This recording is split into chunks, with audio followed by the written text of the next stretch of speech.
Ambassador Taman stood in the center of the vast chamber. Above him, 47 alien species looked down from their elevated seats. Some had multiple eyes. Others breathed different gases and sat behind force fields. All of them watched him with the same expression: suspicion. Una stood 3 steps behind him. She carried a data tablet, but her hands were steady. She had told him on the ship that this day would come. Humans had always been too different, too aggressive, too unwilling to bow. "Ambassador Taman," the voice of Velmar echoed through the chamber. The council mediator's tentacles waved slowly. "We have reviewed your people's response to our requirements. It is unsatisfactory." Taman nodded once. "Then we are at an impasse." A rumble went through the council. The Drath military commander, Kretos, leaned forward. His species looked like walking crystals, and his voice sounded like breaking glass. "Impasse? You call your refusal to disarm an impasse? You call keeping your weapons technology secret an impasse?" "We call it sovereignty," Taman said calmly. "We have broken no laws. We have attacked no one. We simply will not hand over our defense systems to be studied and copied." Velmar's skin changed color. "Every species in this council has submitted to inspection. Every species has accepted limits on military growth. Why should humans be different?" Taman looked up at them all. "Because you fear us. Not because of what we have done, but because of what we might become." The chamber erupted in shouts and strange sounds. Clicks, whistles, roars. Una did not move. She had heard Taman practice this speech 100 times. "Order!" Velmar's voice boomed. "Ambassador, you admit that humanity is a threat." "No," Taman said. "I admit that you see us as one.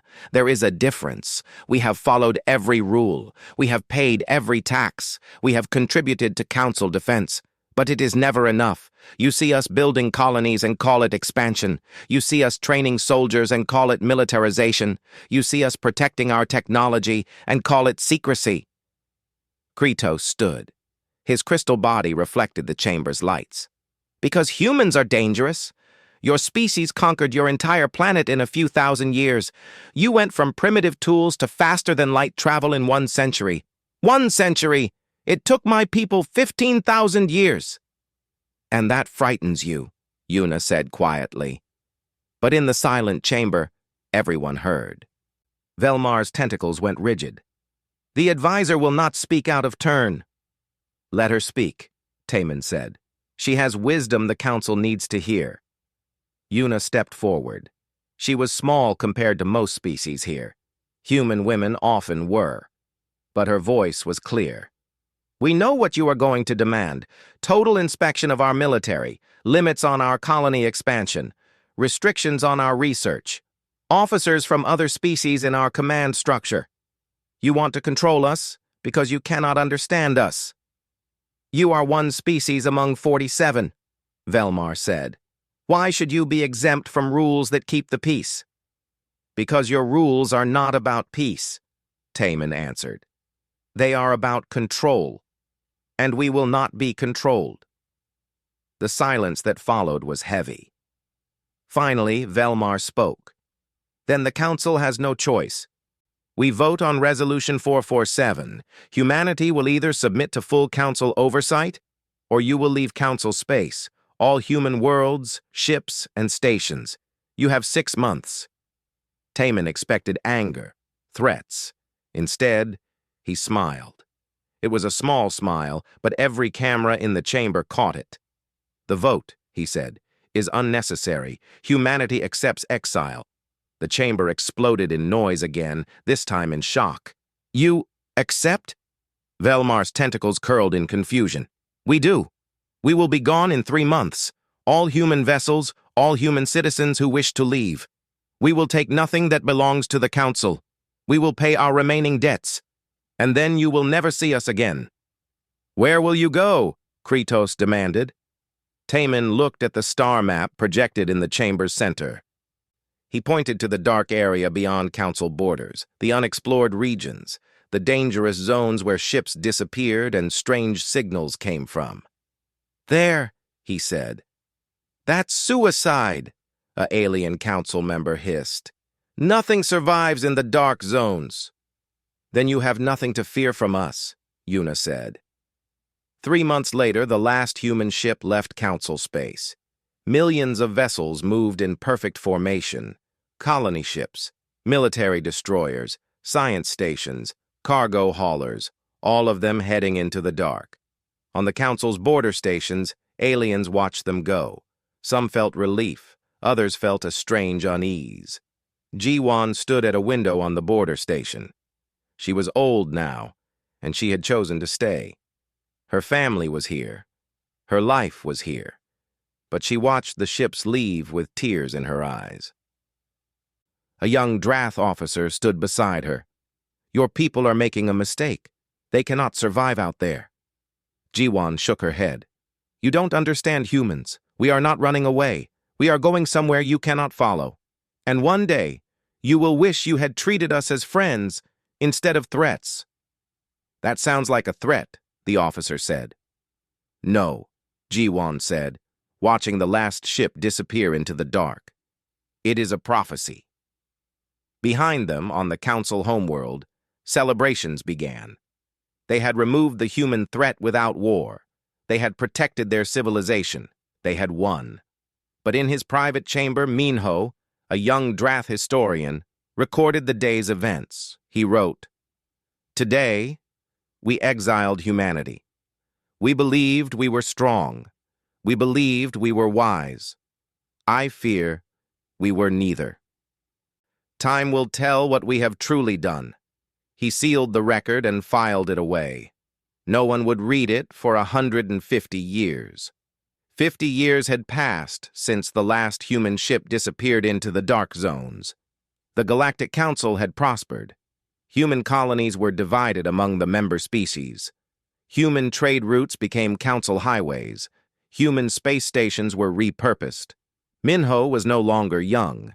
He had spent decades studying human history, human culture, human psychology. He was now the council's leading expert on the vanished species. His office was filled with human books, human art, human music recordings. "You're wasting your time," his supervisor told him. "The humans are gone, dead, most likely. Focus on living species." But Minho could not stop. He read human military history and found patterns. Humans had a concept called strategic retreat. They would pull back, regroup, and return stronger. They had done it throughout their history. He filed reports. He gave presentations. No one listened. On a distant border station, an old woman sat in her small quarters. Ji-won was 130 years old now. Human medicine had extended her life, but she felt every year. She was the last human in council space who remembered Earth. A young journalist came to interview her. The journalist was Drath, like Minho. Her name was Sunha. She wanted to write a historical piece about the exile. "What were humans really like?" Sunha asked, her crystal body reflecting the room's lights. Ji-won smiled. "That's the wrong question. You should ask what humans will be like." "Will be. They're gone. Every probe sent into the dark zones has been destroyed or lost." "Exactly," Ji-won said. "Don't you wonder what destroyed them?" Sunha's color shifted. Confusion. "You think humans are destroying our probes?" "I think humans don't want to be found. Yet." The interview was published but dismissed as the rambling of an old woman. Ji-won died 2 years later. The council gave her a small memorial service. 50 people attended. None were human. 75 years after the exile, strange reports began filtering to council intelligence. Ships near the dark zone borders were experiencing equipment failures. Not dramatic, just odd. Navigation systems would reset. Communication would crackle with interference. Sensors would show phantom readings. Nari was a young intelligence analyst. She collected these reports out of curiosity. When she plotted them on a map, she found something interesting. The failures formed a pattern, a line, a boundary. She brought her findings to her commander, Doyun. He was a veteran military officer, cautious and thorough. "What am I looking at?" he asked, studying her charts. "A warning system," Nari said. "Something is marking the edge of the dark zones. Something is telling us not to cross." "The dark zones are full of natural hazards," Doyun said. "Radiation storms, gravitational anomalies." "Natural hazards don't create perfectly straight lines, sir." Doyun looked at the map again. The line was indeed perfect. Too perfect to be natural. "File this with Intelligence Command," he said. "Mark it as potential artificial phenomena." The report was filed. Like Minho's warnings, it was ignored. 100 years after the exile, a Council exploration ship ventured deep into the dark zones. It was a scientific mission searching for rare minerals. The ship, commanded by Captain Jaewon, was state-of-the-art. It had the best sensors, the best shields, the best everything Council technology could provide. They found the minerals they sought. They also found something else. It was a structure. Massive. Floating in space between stars. It was clearly artificial, but like nothing in Council databases. The metal was unknown. The design was elegant, efficient, perfect. "Are there any life signs?" Jaewon asked his science officer. "No, Captain. It appears abandoned, but the power signatures suggest it's still active." They approached carefully, sent drones, scanned every frequency. The structure did not respond. "I'm detecting something," the sensor operator said. "Small objects, hundreds of them. They're coming from the structure." Jaewon's blood went cold. "Weapons? I don't... Captain, they're flying past us. They're not attacking. They're surrounding us." On the view screen, Jaewon watched as small automated ships formed a perfect sphere around his vessel. They did not fire. They did not communicate. They simply held position. "Send a message," Jaewon ordered. "All frequencies. Tell them we come in peace." For 3 hours, nothing happened. Then, all at once, the small ships moved. They formed an arrow, pointing back toward Council space. The message was clear. Leave. Jaewon's ship turned around. The moment they crossed an invisible line, the automated ships returned to the structure. The Council ship jumped to faster-than-light speed and ran. When they reported to Council Command, the incident was classified. Too disturbing. Too many questions. But Minho heard about it. He was old now, approaching the end of his life. He requested access to the classified files. It took him 2 years and every favor he had earned, but he got them. He read the reports. He studied the images of the structure. And then he laughed. It was not a happy laugh. His assistant found him in his office, tears streaming down his face. "Are you well, sir?" Minho pointed at his screen. "Do you know what that is? That structure Captain Jaewon found?" "No, sir." "It's a marker, a beacon. Humans left it there to warn us, to tell us we're being watched. They've been watching us for 100 years and we never knew." That's impossible." "No," Minho said. "It's human. We thought we exiled them to die. Instead, we gave them room to grow. And now they're out there, surrounding us. And we have no idea how powerful they've become." He wrote one final report. He marked it with the highest priority. He begged the Council to prepare, to reach out, to make peace before it was too late. The report was filed with all the others, unread, ignored. Minho died 3 weeks later. At his funeral, 17 people spoke about his scholarship, his dedication, his expertise. Not one of them mentioned his warnings about humanity. In the dark spaces between stars, automated systems recorded the funeral transmission. The data was compressed and sent through a network of relays. It traveled for 6 months through the dark zones. Finally, it reached a massive space station orbiting a star the Council had never seen. On that station, a young woman read the decoded message.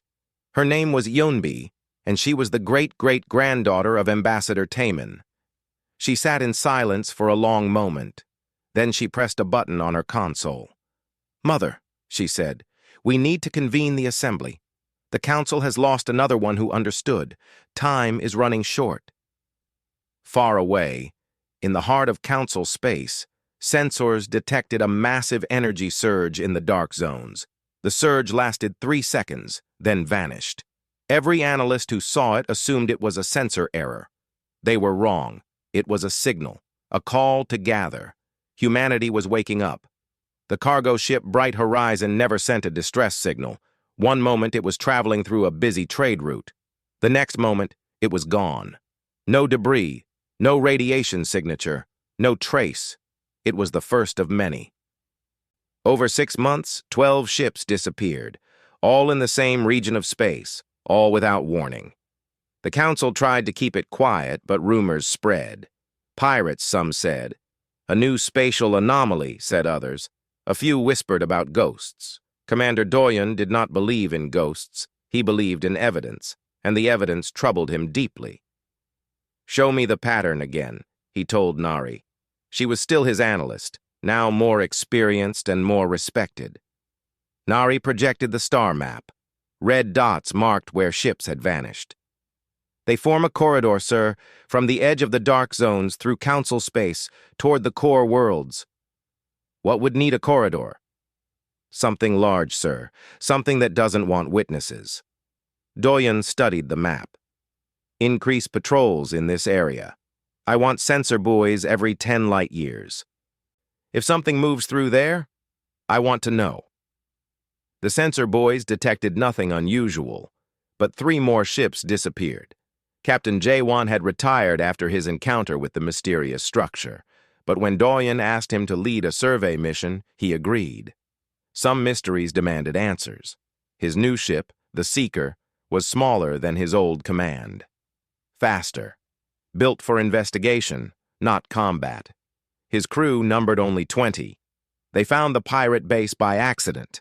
It was hidden in an asteroid field, exactly where pirates like to hide. But when they scanned it, they found no life signs. "Send a drone," Jaewon ordered. The drone's camera showed them things no one should see. The pirate base was intact. The power still ran. Food still sat on tables in the mess hall. But every pirate was dead. Not killed by explosions or weapons fire, just dead. They lay where they had fallen, expressions of surprise frozen on their various alien faces. "Time of death?" Jaewon asked his medical officer. "Based on decomposition of 4 days ago. All at once, Captain. They all died within seconds of each other." "How?" "I don't know. There are no wounds, no poison signatures. It's like their bodies just stopped." Jaewon's communications officer spoke up, her voice shaking. "Captain, I found something in their security recordings." The footage was brief. The pirates were in their command center, watching a captured merchant ship on their screens. They were laughing, planning their raid. Then the lights flickered. For 3 seconds, nothing happened. Then figures appeared in the corridor behind them. They wore armor that seemed to absorb light. They moved with impossible speed. Before the pirates could react, each one fell. The figures never fired a weapon, never spoke. They simply appeared, eliminated the threat, and vanished. But in one frame, frozen at maximum zoom, Jaewon saw something, a symbol on one soldier's shoulder. It was faded, old, but recognizable. It was the flag of Earth. "Get us out of here," Jaewon said quietly. "Maximum speed." He sent his report directly to Doyen, encrypted and marked urgent. When Doyen watched the footage, his hands trembled. "Nari," he called, "I need you to see this." They watched the footage together 3 times. Nari was the first to speak. "Sir, the council needs to know." "Know what? That humans are back? That they've been in our space, killing pirates?" "The council will panic." "With respect, sir, they should panic. Look at those soldiers. Look at how they move. That's not just training. That's enhancement. Genetic, mechanical, or both. And look at that armor. Our sensors didn't detect them until they wanted to be seen. Doyen replayed the moment when the soldiers appeared. She was right. One frame they were absent. The next frame they were there. The pirates' sensors had never alerted them. "What are they doing in our space?" Doyun wondered aloud. Nari pulled up her corridor map. "They're protecting something, sir. These pirates operated along this route. Every ship that disappeared was attacked by pirates first. The humans are clearing a path." "For what?" "I don't know. But it's moving slowly. 1 light year per month, according to my calculations. Whatever it is, it's massive." Doyen authorized a deep space scan along the corridor. Military-grade sensors, the best the Council had. For 3 days they searched. On the 4th day, they found it. It appeared on sensors as a gravity well. Something so massive it bent space itself. But it was moving at sublight speed, carefully navigating through Council territory. "Size estimate?" Doyen asked. The sensor technician's voice was barely a whisper. "Sir, it's 200 kilometers in diameter. It's a mobile city, or a space station, or I don't know what it is. Can we get visuals?" "Too far, sir. And there's some kind of field around it. Distortion effect. But the mass readings are clear. And, sir, there are smaller ships around it. Hundreds of them. They're escorting it." Doyen closed his eyes. Human ships. "The signatures don't match anything in our database. But yes, sir. I believe so." "Where is it heading?" The technician traced the projected path. The line ended at the Council homeworld. Nari and Doyen looked at each other. The same thought occurred to both of them. "This is an invasion," Nari said. "Or a visit," Doyen replied. "If they wanted to invade, we'd already be dead. Those soldiers could have killed us 100 times by now." "So what do they want?" Before Doyen could answer, every communication system in the ship activated at once. A message came through, crystal clear, in every language the Council knew. The voice was female, calm, and spoke in English, the language of Earth. "Council forces, this is Captain Suji of the humanities diplomatic vessel, Silent Defiance. We are requesting immediate communication with the Galactic Council leadership. We come with urgent information regarding your survival.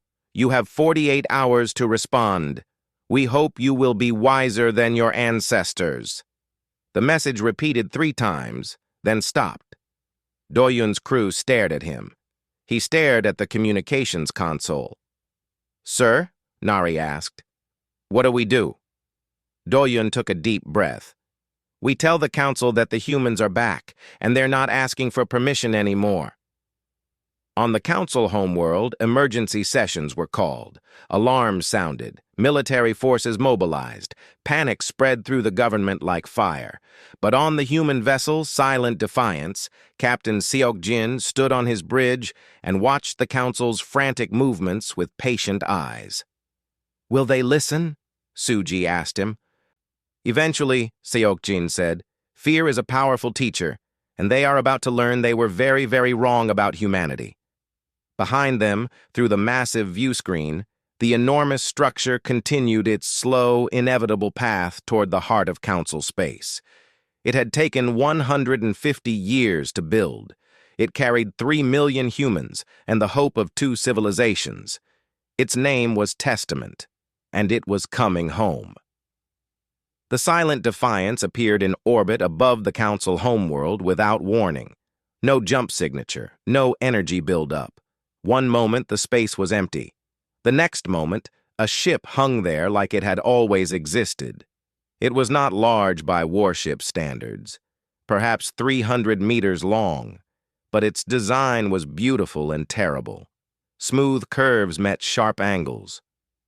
The hull seemed to drink in light rather than reflect it, and it radiated power like a star radiated heat.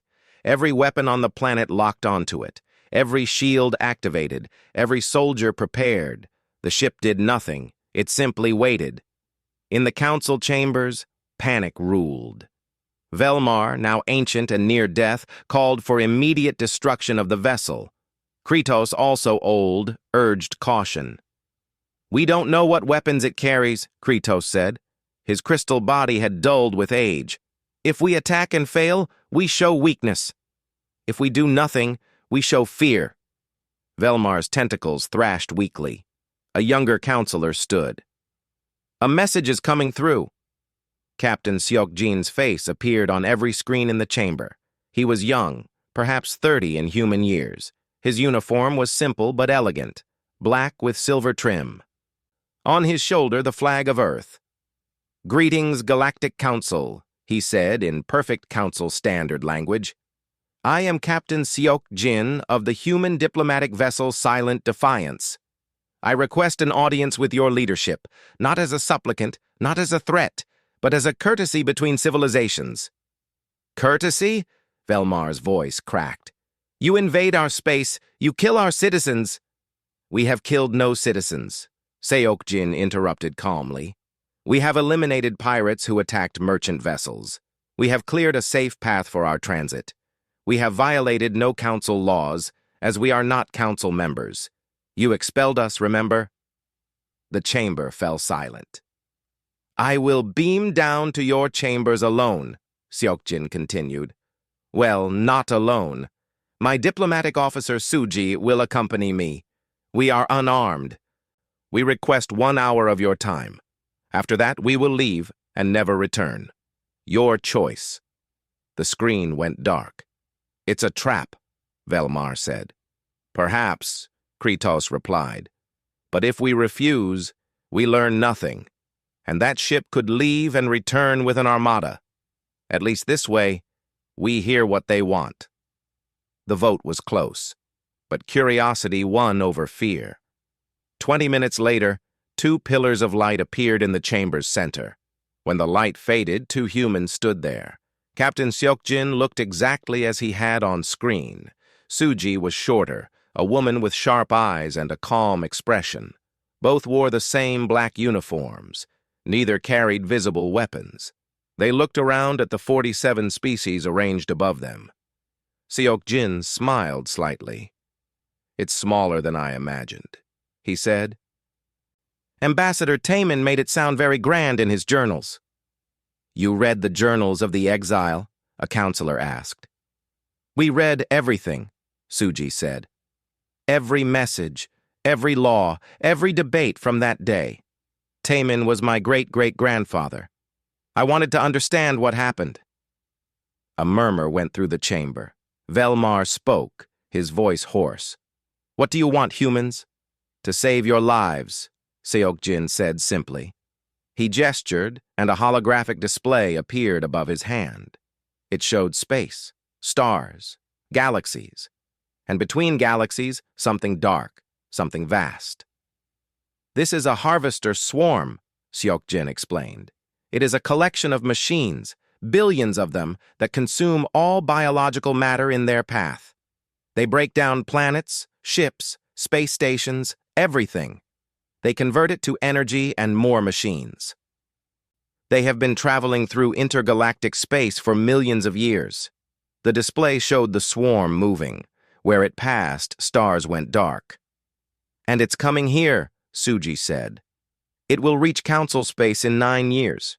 Maybe 10. When it arrives, everything you know will cease to exist." "How do you know this?"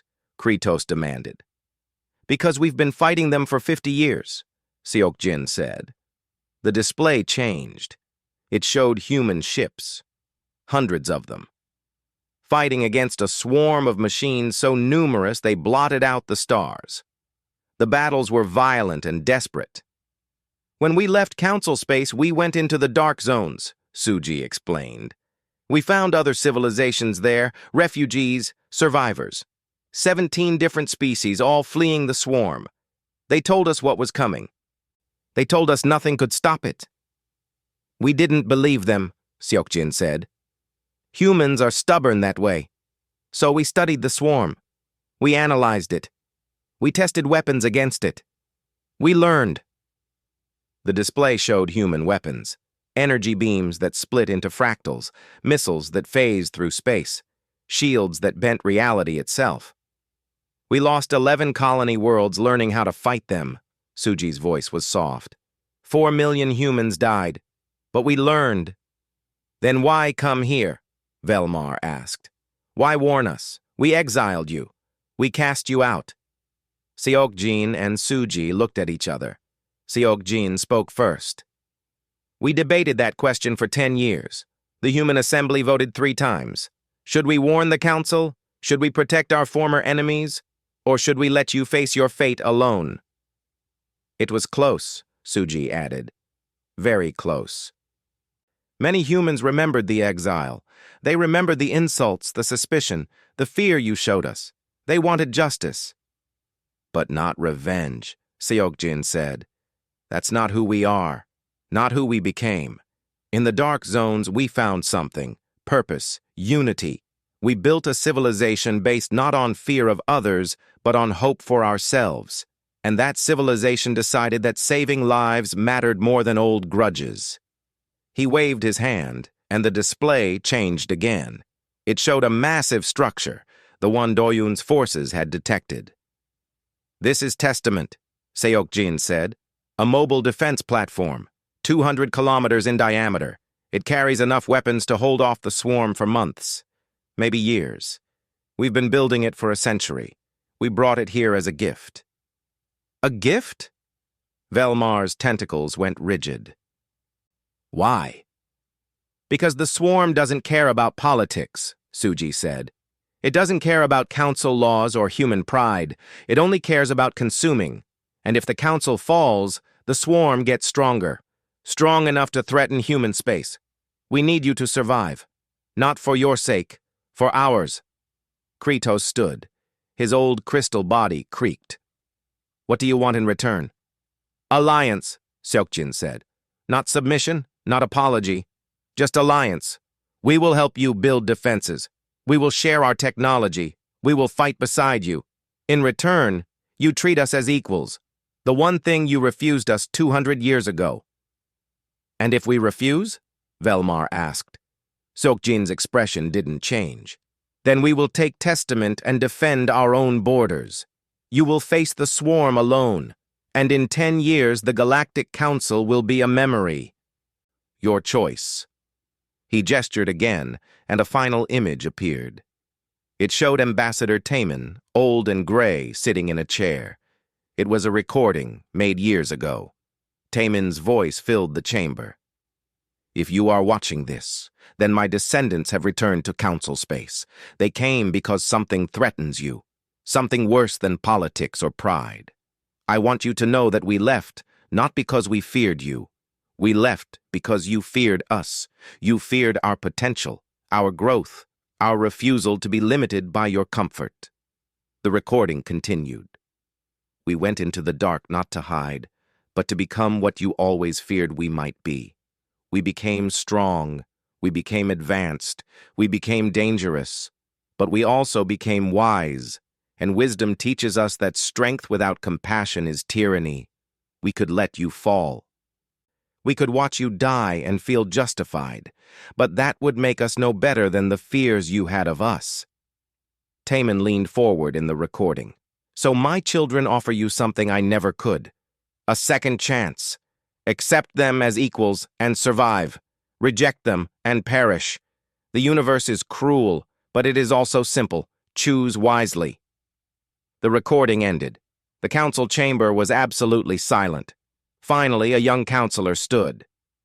I vote for alliance. Then another. Alliance. And another. But Velmar shook his head. Never. I will not bow to humans. No one is asking you to bow, Seokjin said gently. We're asking you to stand, with us, against something that will kill us all.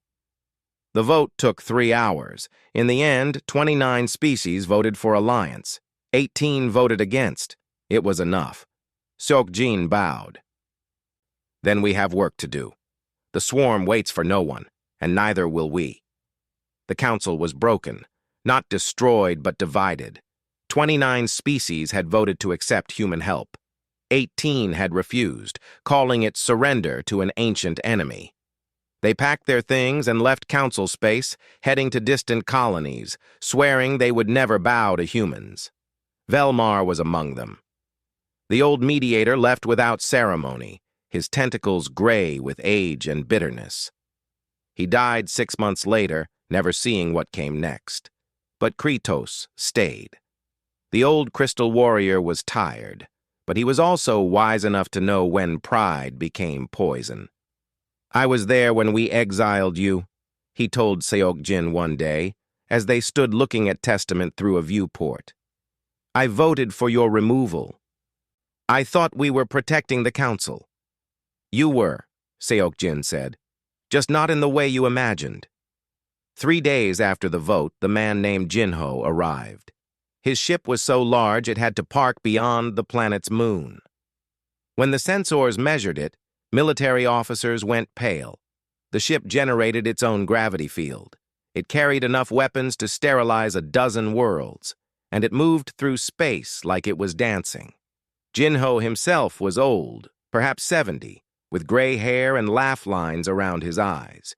He wore simple clothes, no uniform, no ceremony.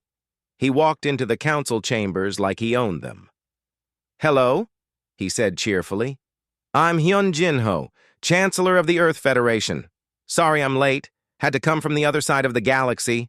Traffic was terrible." Despite everything, some counselors laughed. It was hard not to. Jinho had that effect on people. "I brought some things to show you," he continued. "Think of it as a history lesson. 200 years in under an hour." The lights dimmed. A massive hologram filled the chamber. It showed the human exodus, all those ships heading into darkness. "Day 1, Jinho narrated. "We were scared. We didn't know if we'd survive, but we had hope, and we had each other." The hologram showed human colonies on impossible worlds. Planets with toxic atmospheres, moons with crushing gravity, asteroids that tumbled through space. Humans adapted to all of them. Year 10. We met the Kalash. They were refugees, fleeing the swarm. They taught us what was coming. Most species would have run farther. We started preparing for war. The hologram showed humans building, massive shipyards, weapons foundries, research stations. The scale was breathtaking. Year 50, we met 16 more species, all refugees, all defeated. We offered them something the Council never gave us: choice, join us or don't, fight or flee. We didn't force anyone. The image showed aliens and humans working together, building together, living together. "They all chose to stay," Jinho said softly, "because we treated them as equals. Because we shared everything we learned, because we didn't rule through fear." The hologram showed the first battle with the swarm. It was carnage. Human ships being torn apart, colonies going dark, but also humans fighting back, learning, adapting. Year 75. We lost more people in 1 month than we'd lost in our entire history. But we didn't break. We studied every lost battle, every destroyed ship. We learned how the swarm thought, how it moved, how to hurt it. The next images showed human victories. Small ones at first, then larger. Ships that could phase through space. Weapons that adapted to enemy defenses. Shields that turned attacks into power. Year 100, we stopped running. We started hunting. We pushed the swarm back. Not far, not permanently, but enough to buy time, enough to give hope. Jinho paused the hologram. "And then we heard about you, the Council, still thriving, still debating, still afraid of things you didn't understand. We could have left you to die. Many wanted to. But my father remembered something." Another image appeared. It was Ambassador Taemin, the same recording from before, but this time it continued past where Seokjin had stopped it. Taemin's voice was weak but clear. "My children, I am dying. This is my last message. I want you to promise me something. When the time comes, and it will come, you must help the Council. Not because they deserve it, not because they were kind to us, but because it's right." The old ambassador coughed. I am tired of hate. I am tired of fear. I spent my life watching species destroy each other over pride and stupidity. Don't let my death be for nothing. Be better than we were. Be better than they were. Be the civilization the galaxy needs, not the one it fears. Taman smiled. And if they reject you, help them anyway. That's what makes us human. We don't abandon people just because they're stupid. We're all stupid sometimes. The recording ended. Jinho wiped his eyes. My great-grandfather recorded that message 120 years ago. The assembly watched it last year when we voted. It passed by one vote. One single vote. That's how close you came to facing the swarm alone. The chamber was absolutely silent. So here's what happens now, Jinho said, his voice turning serious. We share everything, all our technology, all our research, all our tactical data. We train your soldiers, we upgrade your ships, we build defense networks around every council world, and in return, you do one thing. What? Kratos asked. You remember this moment. You remember that when you were at your weakest, we could have let you die. We chose not to. And the next time you meet a species that scares you, a species that grows too fast or thinks too differently, you remember that fear makes you stupid. He looked around at them all. Deal? The vote was unanimous among the remaining species. The years that followed were chaotic but hopeful. Human engineers worked alongside alien scientists. Council soldiers trained with human marines. Children of different species attended the same schools, learning the same lessons. The technology sharing was revolutionary. Humans taught the Council about quantum phase drives, adaptive nano-armor, and biosynthetic computing. The Council taught humans about biological integration, harmonic energy fields, and temporal scanning. Both sides learned. But building trust took longer than building weapons. Nari, now a full commander, worked on a joint human council ship. Half the crew were aliens, half were human. They struggled at first. The aliens thought humans were reckless. The humans thought aliens were too cautious. One day, during a training exercise, the ship was attacked by a swarm scout force. It was small, just testing their defenses, but it was real. Nari watched as her crew came together, humans and aliens moving as one. No hesitation, no doubt, just trained professionals doing their jobs. They destroyed the scout force in 12 minutes. Afterward, in the mess hall, she saw something she never expected. A young human soldier teaching an alien cadet a song from Earth. The alien didn't understand all the words, but he hummed along anyway. She reported to Doyun, now an admiral. Sir, I think we're going to be okay. Why? He asked. Because they're not thinking about species anymore. They're thinking about crew. Year 9 after the Alliance, the swarm arrived in force. It was everything the humans had warned about. Billions of machines, blotting out stars, consuming everything. The battle lasted 3 years. Not one battle, but thousands, on every front, in every system. The swarm was relentless, but so was the Alliance. Fleet Admiral Minji commanded the human forces from Testament. Admiral Doyun commanded the Council fleets from the new flagship Unity. They worked together perfectly, two halves of one mind. The turning point came at the Battle of the Seven Stars. 7 systems under simultaneous attack. The Alliance forces were outnumbered 50-1. Any sensible commander would have retreated. Minji and Doyun attacked instead. Using human phase drives and council harmonic fields together, they split their forces into rapid strike teams. They hit the swarm from angles it couldn't predict. They used coordination the machines couldn't understand. For 48 hours they fought. Ships were destroyed. Thousands died. But they held. When the swarm finally retreated, everyone knew. The tide had turned. It took another 2 years to push the swarm out of the galaxy completely. The cost was staggering. Whole worlds evacuated, entire fleets lost, but they won. 50 years later, an old woman walked through a garden on the Council homeworld. Her name was Minji, and she was the last surviving member of the original Alliance command. She stopped at a memorial. It was simple, a wall with names, millions of them, every person who died fighting the swarm, human and alien names mixed together, no distinction between them. At the top, one name stood out, Ambassador Hyun Taemin. The inscription below read, "He permitted them to exile humanity in silence. We returned in thunder, not for revenge, not for glory, but because it was right." A young student approached her. She was a hybrid, part human, part Drath, the product of two species that once feared each other. "Admiral Minji?" the girl asked. "My teacher sent me. She said you were there, at the beginning." Minji smiled. "I was there." "What was it like? When humans came back?" "Terrifying," Minji said honestly. "The council thought we were coming to destroy them.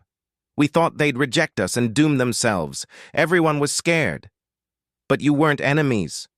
"No," Minji agreed. "We were just stupid. Both sides. We let fear make our decisions. It took the end of everything to make us wise." The girl looked at the memorial. "My human grandmother says we should never forget. My Drath grandfather says we should move on." "Who's right?" Minji put a hand on the girl's shoulder. "Both. Never forget what pride costs, but don't let it define you. Your existence proves that something beautiful can come from terrible mistakes." She pointed at the stars. "Out there, humanity is exploring with council species, building new worlds, finding new civilizations. And when we meet them, we remember. Fear made us weak. Trust made us strong. That's the lesson of the swarm." "The lesson of the silence," the girl said. "Yes," Minji agreed. "The silence before the thunder. The worst sound humanity ever made was the one we didn't make. We left without cursing them, without threatening them. We just left, and that silence taught them to listen." Years passed, decades, centuries. The Galactic Union grew stronger. New species joined, old wounds healed, and in every school, children learned about the exile, about the return, about the price of pride and the power of redemption. And on a distant world at the edge of space, a human colony was built next to alien settlers. They shared resources, they shared knowledge, they shared hope. Above them, human and alien ships patrolled together, protecting them both from the dark. The silence had ended, the thunder had passed, and in its place was something better: understanding.